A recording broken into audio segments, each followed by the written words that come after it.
Doctor Azabache, le pregunto por otros casos y otros temas, por supuesto que por estos días nos están o están generando pues, la atención de los medios de comunicación.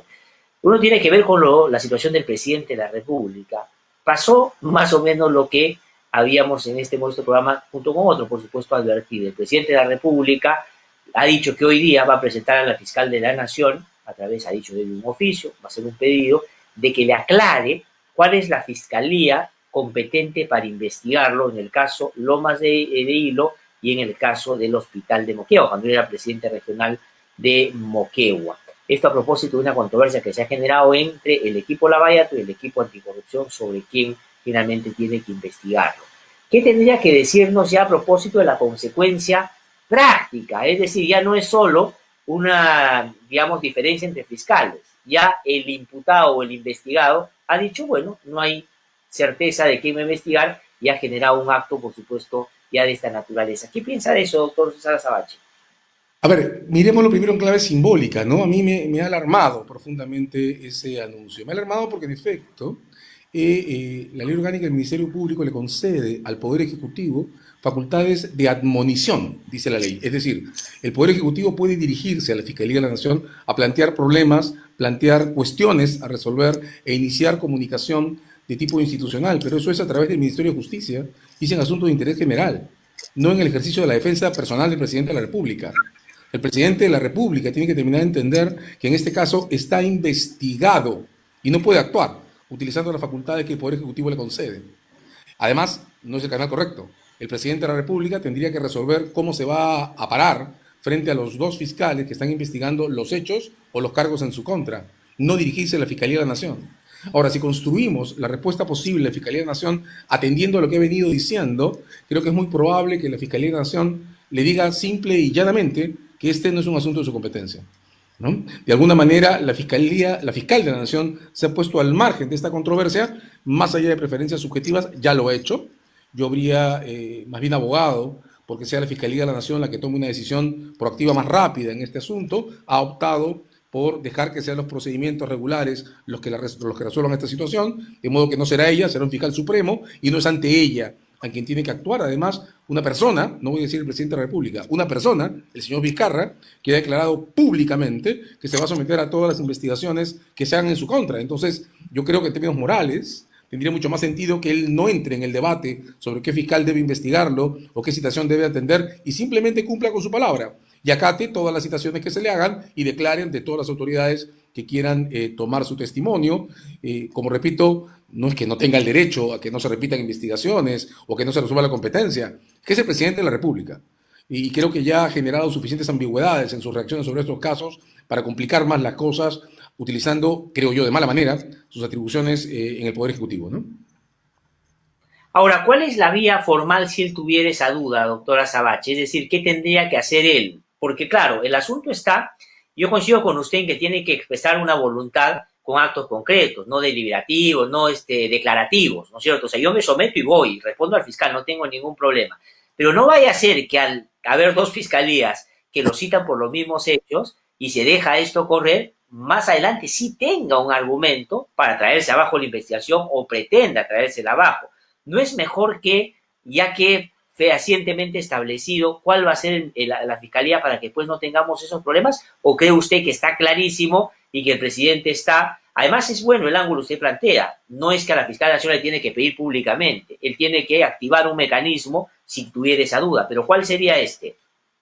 Muy bien, primero voy a insistir en decir que este formato de la discusión pública sobre la competencia de los fiscales me sigue pareciendo absolutamente inapropiado. Creo, voy a decirlo nuevamente, que el Ministerio Público debería resolver esa disputa a la interna y no lo está haciendo.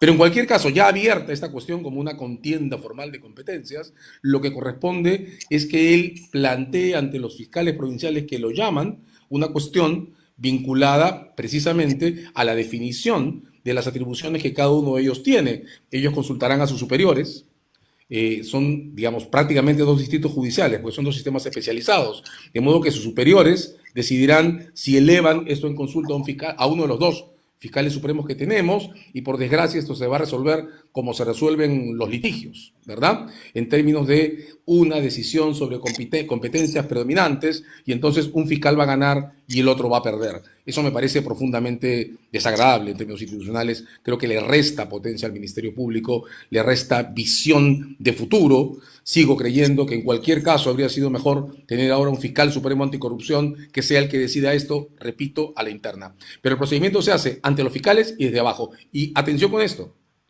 Si llegara a ocurrir, como parece que ocurrirá, que el Ministerio Público termine declarando que un fiscal es competente y el otro no, lo que el fiscal apartado del caso haya hecho no se invalida.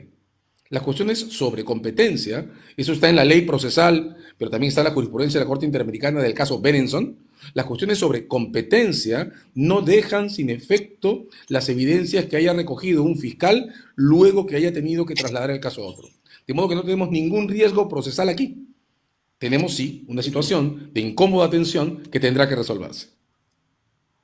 Ahora, pero lo que está en el margen de alguna manera de discrecionalidad de quienes han ya colaborado con la justicia en el marco de las investigaciones que sigue el fiscal Juárez Atoche. Si le dieran la competencia al doctor Chirre, ellos discrecionalmente pueden decir, no, si es que yo voy donde el fiscal Chirre, ya no voy a seguir colaborando porque yo sentía que con el doctor Juárez Atoche no solo habíamos generado ya una relación, sino que eso me podía servir para los casos que en el marco del caso Lavallato estaba yo también participando y por lo tanto sobre eso también he dado información. Esa es la parte más confusa de esta discusión y creo que hay que insistir en aclararla. La competencia que está en controversia es la competencia para organizar los cargos contra el señor Martín Vizcarra. La competencia para los procedimientos de colaboración eficaz no está en discusión. El incidente se ha generado porque, al igual que ocurrió en el caso de los cuellos blancos, el fiscal que se reclama competente para el caso final contra el imputado ha venido citando a personas que han tenido que exhibir como paraguas su sometimiento a procedimientos de colaboración eficaz. En cualquier caso, y por eso, el Ministerio Público está decidiendo o reconfirmando cómo querramos entender los confusos documentos que se han publicado hasta ahora. Lamento que sean confusos, pero lo son. Y digo, terminar eligiendo al fiscal Chirre como el competente, el fiscal Chirre no podría interrumpir los procedimientos de colaboración eficaz. Y ya que estos tienen una doble dimensión, recojo información y protección al cooperante, tampoco podría insistir en declarar a quienes están sujetos a la revisión de los procedimientos de colaboración eficaz. El fiscal Chirre tendría que construir su caso con fuentes independientes a esos procesos hasta que el fiscal Juárez termine con los beneficios aprobados judicialmente y le entregue el material posterior a la concesión de esos beneficios, con lo que los colaboradores llegarían donde el fiscal Chirre como testigos, si requiriera sus testimoniales, protegidos institucionalmente por los acuerdos de colaboración ya aprobados judicialmente. De acuerdo, entonces eso quiere decir que si se establecen esos niveles de coordinación, no peligra absolutamente nada de lo ya actuado hasta ahora, porque esa es la otra cosa que se anda efectivamente diciendo. Si es que pasa tal competencia a otro fiscal, todo esto se puede finalmente desmoronar. Eso no es así, pero aquí estamos frente a otro tema también, al cual le quiero preguntar, ¿no es cierto? Una es, por supuesto, la competencia, es el tema de los colaboradores eficaces, pero el otro asunto es qué cosa es lo que dice la experiencia, el sentido común, qué es lo que ha venido sucediendo en estos casos. Porque aquí hay que discutir la atribución también de cara a lo que la realidad ha ido presentando. Es decir, hay cosas que se van haciendo como costumbre, o van generando, ¿no es cierto?, de alguna manera, una manera de hacer las cosas. ¿Qué cosa es lo que usted diría si le pregunto dónde está la competencia? ¿Dónde debe quedarse el caso? ¿En el equipo Lavallato o debería pasar a los fiscales anticorrupción? Mi respuesta va a ser compleja. Voy a decir dos cosas. Lo que ocurre es que el Ministerio Público está haciendo varias cosas a la vez con varios patrones diferenciados. Entonces, de un lado, las fiscalías dividen competencia por el nombre del delito. Hay fiscalías de lavado de activos, fiscalías comunes, fiscalías anticorrupción, fiscalías de criminalidad organizada. Entonces, en realidad, Glatzer, este tipo de situaciones se presentan siempre que hay casos complejos que atraviesan todo el Código Penal. Hay casos de criminalidad organizada con bandas que cometen delitos contra el patrimonio. Entonces siempre ocurre que terminamos discutiendo si el fiscal de criminalidad organizada puede calificar cargos por delitos contra el patrimonio o tiene que tomarse un año para discutir el caso sobre la organización criminal y luego transferir el caso a otro fiscal que recién lo conoce por otro año. Ese debate es permanente y se produce porque el Ministerio Público no ha terminado de cambiar de reglas vinculadas a los nombres del delito a reglas vinculadas a criterios funcionales, como que el fiscal que descubre un evento debe terminar desarrollándolo hasta sus últimas consecuencias, ¿verdad?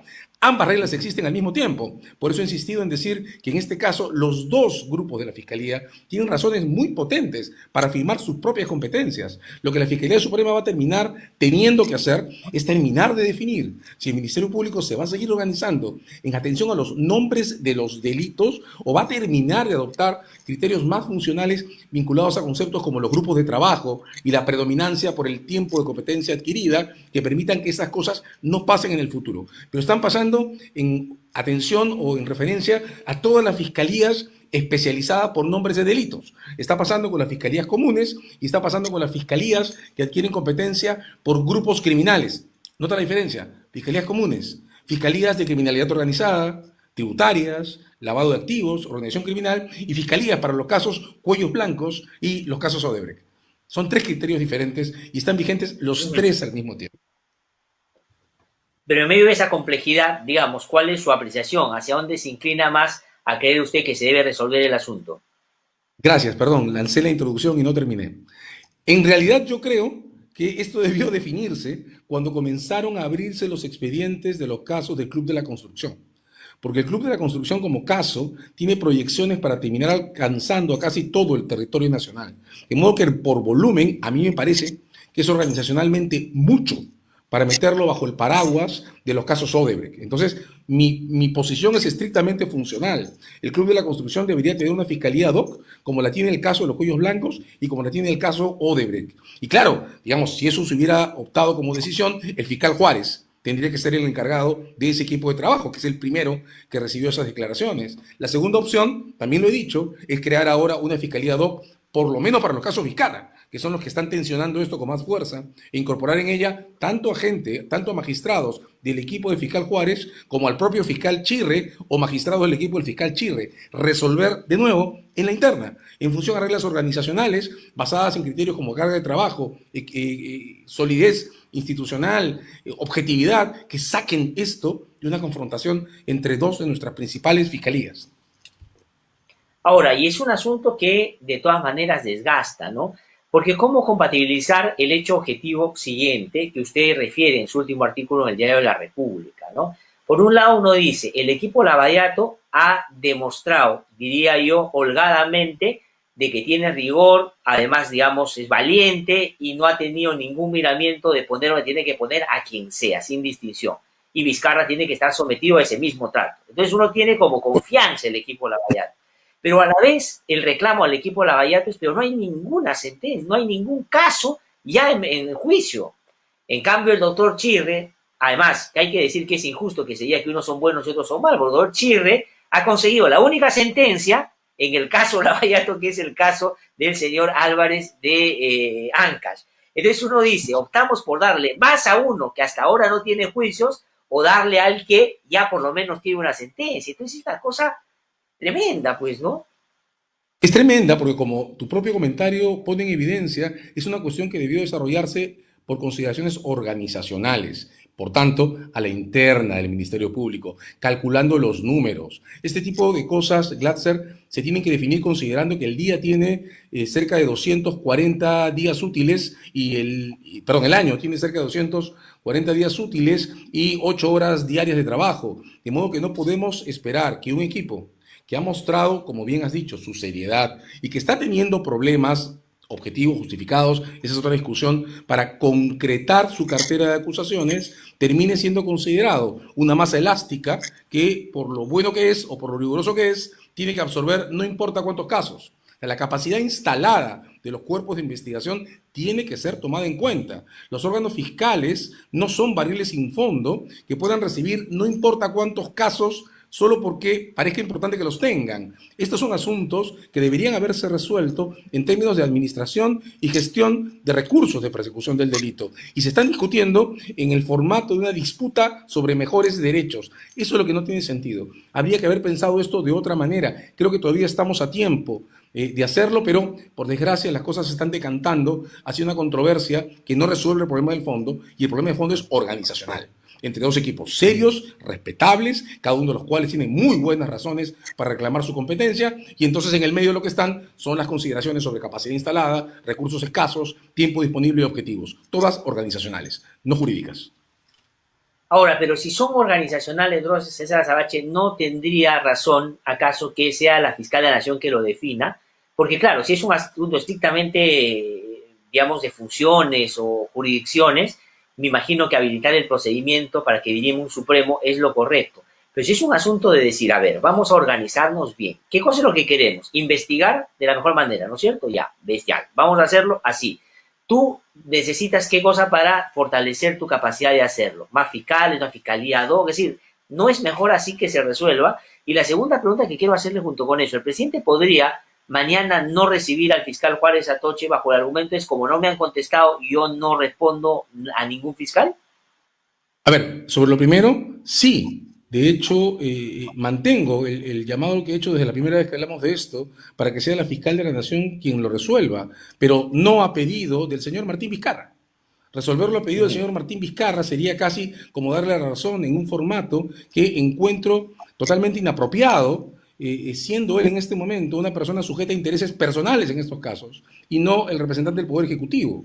De hecho, repito, si este fuera un asunto de interés público, tendría que haber sido la ministra de Justicia quien se dirija a la Fiscalía de la Nación, no el señor Martín Vizcarra. Y por supuesto, la ministra de Justicia, la señora ministra de Justicia, no es abogada del señor Martín Vizcarra. De modo que este formato es inapropiado y más bien impide, porque sería también inapropiado, que la fiscal de la Nación cambie de actitud y entre a resolver esta disputa. Por eso creo que la fiscal de la Nación va a tener que contestarle, como le acaba de contestar al señor Chirres, ¿no? Ninguna de mis decisiones abre margen de duda sobre esto, diríjase usted a las entidades que corresponden. Coartadas, sí, claro, esta pelea del Ministerio Público, el efecto colateral que genera es regalarle al señor Vizcarra una coartada para salirse del formato de transparencia y sometimiento de las autoridades que él había comenzado anunciando públicamente, ¿no? Ahora, hay que decirlo también, si ya nos quedamos, bueno, estamos de nuevo pues en esta decisión de la persona que tiene dos camisetas, ¿no? Presidente de la República e investigado. Pero si nos quedamos con la posición del ciudadano Martín Vizcarra, él tiene siempre pleno derecho a declarar que se va a mantener en silencio y que no va a contestar a ningún procedimiento y a ninguna autoridad. El derecho lo tiene. Lo que ocurre es que creo que en términos institucionales, que el presidente de la República haga ejercicio de ese derecho en casos de interés público es profundamente desagregativo, si me permites la construcción, no suma institucionalmente, ¿no? Sí, pues, no, y le hace mal al presidente de la República, el que sale con un discurso anticorrupción, que cuando ya le toca responder, digamos, busca un motivo. Es verdad que, como dicen los colombianos, pues le han dado papaya, o sea, digamos, finalmente le han generado un pretexto ahí para decir que él no es el que no quiere colaborar, él quiere colaborar, pero no le dicen con qué. Entonces hay un problema ahí. Ahora, y el otro lado, el Congreso de la República, doctor César Azabache, esto es una cosa extraña, ¿no? Porque nunca ha pasado antes, salvo que usted refiere a otro caso que yo no recuerde, donde el Ministerio Público, para decirlo en términos coloquiales, como que se pelea por un caso, ¿no? Pero a la vez la política, o sea, el Congreso, quiere vacar a un presidente. Eso daría la impresión de que, claro, no dialoga lo uno con lo otro, porque si nadie quisiera investigar y quiere mantener impunidad en el presidente, uno podría decir que el Congreso ayuda a resolverlo, pero es al contrario. ¿Qué le parece lo de la vacancia? ¿Está bien? ¿Está mal? ¿Debería prosperar? ¿Cree que va a prosperar? Bueno, yo creo que las discusiones sobre vacancia hasta antes de esta última escena estaban estabilizadas, ¿no?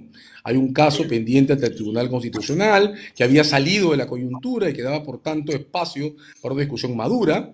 Esa discusión se ha estado decantando en estas últimas semanas. Creo que todos los especialistas en derecho constitucional y parlamentario han expresado ya su opinión. Veo un peso masivo a favor de la opinión que limita o que observa que la vacancia por incapacidad moral está construida como vacancia por incapacidad permanente y punto.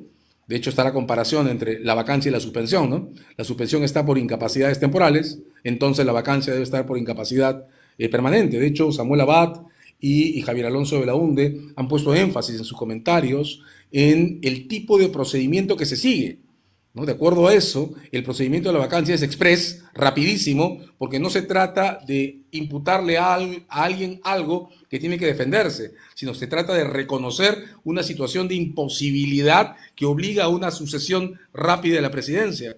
Entonces, no encuentro ahora espacio para que alguien pretenda ya, al modo en que se ha estabilizado el consenso entre los expertos que la vacancia por incapacidad moral puede ser cualquier cosa, ¿no? De hecho, en el debate, alguien ha recordado también que fue la Constitución del 79 la que le quitó la palabra permanente a las cuestiones morales, ¿no? Y es así, Sí, entonces, convocaba una situación de cargos más abiertos. Entonces, yo creo que en este estado, con toda esta evolución que ha tenido la discusión en estas semanas, en el marco del proceso, o en perspectiva del proceso del Tribunal Constitucional, que el Congreso insista en una clave semántica desautorizada por la comunidad académica, es poco serio. Pero creo que eso no sorprende a nadie, ¿no? Estamos con un Congreso que no tiene muchos cortapisas. Creo que la cosa se va a decantar por el estado de la votación y me da la impresión que de nuevo el cálculo es favorable a que la abran y desfavorable a que la admitan al final como cuestión aprobada, ¿verdad? Entonces probablemente sea posible incluso que hoy día lleguen a declarar que se admite la causa para en una semana más terminar desestimándola por una cuestión de votos suficientes. Entonces tenemos de nuevo un enorme desgaste institucional en un Congreso que no calcula el modo en que estas cosas terminan de mellar su legitimidad. Si el Congreso la admite hoy día, esto va a terminar conduciendo a menos tasa de credibilidad sobre la seriedad de sus actos y nada va a cambiar. Entonces, claro, el Ejecutivo termina agravando las cosas, volviendo a pedir una cautelar que vuelve a tensar el proceso de constitucional sin hacer correctamente la lista de los votos posibles. El Constitucional ya dijo que sin un diagnóstico de riesgo de aprobación eso no tiene sentido. Vamos a desgastar energías innecesariamente, ¿no? No tiene ningún sentido. sí, pues, porque efectivamente, o sea, digamos, es inconducente, porque el Tribunal Constitucional está esperando la respuesta del Congreso, que tiene, es verdad, hasta el 9 de noviembre, pero pudo haberla hecho ya y no la hace. Y el Congreso esperar, porque si el presidente es inmoral y además, digamos, de manera permanente, 2 o 3 semanas o 3 semanas después no va a dejar de serlo. Si es que el Congreso quisiera hacerlo bien, esperaría que el tribunal se pronuncie a qué se refiere concretamente y si calza, ya no va a haber ningún cuestionamiento. Pero claro, están como en una competencia por este tema, ¿no? Efectivamente han anunciado una cautelar, pero ¿es viable en términos prácticos una cautelar a estas alturas? Si la admiten hoy Yo creo día, que no. la... Yo creo que no, porque el Constitucional ya dijo que solo va a considerar cautelares en ese tipo de discusiones ante una situación de riesgo inminente de ataque. E incluso hemos estado discutiendo todos si la razón estadística con la que midió el riesgo de ataque es conducente o no en una decisión del Constitucional, ¿no? Yo creo que el esquema se Totalmente, ¿no? repite esta vez. Eso no calza, ¿no? Eso no calza. ¿Cómo puede ser posible que el tribunal diga, como creo que no tienen los votos, entonces no aceptamos la cautelar? O sea, digamos, eso no Pero cabe es en lo un que hicieron, análisis. ¿no? Es lo que Sí, hicieron. O sea, pues. en cualquier Ya, caso, lo que pasará con esta cautelar es revisar o reforzar el criterio, porque creo que hubo muchas opiniones respetables que consideraron inapropiado que el tribunal cuente votos. Pues es un tribunal, sí, ¿no? pues. Y la cuenta de votos es una cuestión que podríamos llamar consecuencialista o práctica, no es una cuestión sobre derechos en forma, ¿no? El Constitucional nos dirá ahora si va a modificar ese criterio o no, pero del mismo modo creo que mi impresión es que se va a repetir la secuencia. La cautelar desaprobada, quizás el procedimiento de vacancia iniciado, pero desestimado luego de una audiencia en la que habrá que ver si Roberto Pereira vuelve a presentarse como abogado del presidente, ¿verdad? Sí, que me daría la impresión de que así va a ser, ¿no? Porque ya hizo su primera defensa. Termino Ese preguntándolo todo, sería lo razonable. César Azabache, sobre la salida del procurador Enco. Bueno, en fin, qué tan, siempre es lamentable que, digamos, un funcionario de ese nivel deje su trabajo habiendo muchas cosas por hacer, pero ¿eso cree usted puede cambiar significativamente el rumbo de lo que a él ha dicho públicamente le preocupaba? Es decir, hay una serie de investigaciones, inclusive que incorporan o buscan incorporar al presidente, a ministros, y como se ha deslizado la posibilidad de que lo han sacado porque es muy incómodo. ¿Usted cree que eso ha pasado y que a su salida todo esto puede revertirse? Bueno, yo tengo que hacer un disclaimer, ¿no? Yo he anunciado que no voy a hacer comentarios sobre esta parte, porque la procuradora Silvana Carrión, que es la encargada de los casos Odebrecht, ha sido abogada asociada a mi firma, o fue abogada asociada a mi firma durante muchos años, de modo que voy a responder a tu pregunta en clave muy general, ¿de acuerdo? Sin tocar el Sí, sí. detalle. Y yo tengo la impresión que en la Procuraduría se ha producido una especie de efecto contagio de la disputa entre fiscales, y eso me deja profundamente preocupado, porque las procuradurías no son fiscalías. ¿De acuerdo? La competencia de las procuradurías no se rige en atención a la persecución o investigación del delito, sino a la posibilidad de recuperación de fondos. Y claro, la disputa entre los fiscales, como comenté hace minutos, no alcanza la competencia para definir el resultado del procedimiento de colaboración eficaz de ICSA ni de la otra empresa Obraensa. De modo que la competencia de la Procuraduría Odebrecht para recoger las reparaciones derivadas de los procedimientos de colaboración eficaz es indiscutible porque provenía de los procedimientos de colaboración eficaz que no se iban a trasladar jamás a fiscal Chirre. Entonces, el verdadero ángulo de las procuradurías podría haberse justificado si hubiera una disputa por negociar los acuerdos, pero no la había. Entonces, lo único que leo en esa discrepancia es un efecto contagio. Y eso me parece muy peligroso porque creo que si algo hay que mantener en el sistema es la distancia colaborativa que diferencia a las procuradurías de las fiscalías. Las procuradurías no son fiscalías de segundo nivel, son recuperadoras de fondos. Es una cosa completamente distinta. En esa medida, creo que esta lamentable escena, tan lamentable como la otra, no produce ningún efecto práctico, ¿no? Ahora está encargado el doctor Pacheco, que ha sido además compañero de labores de Amado Benco durante mucho tiempo. Ahí en la curva de aprendizaje es cero. Pacheco creo que puede desarrollar las posibilidades del despacho con total coherencia. Hay que superar entonces este mal momento y, digamos, mantener las procuradurías en el espacio que les corresponde, ¿no? Doctor César Savache, como siempre un gusto. Muchísimas gracias por habernos atendido esta mañana, como siempre muy interesante y nos ayuda a aclarar varias de las cosas que por estos días se discuten. Muchísimas gracias, muy amable. Muy amable. Gracias, muy buen día. César Savache, quien ha conversado con nosotros esta mañana.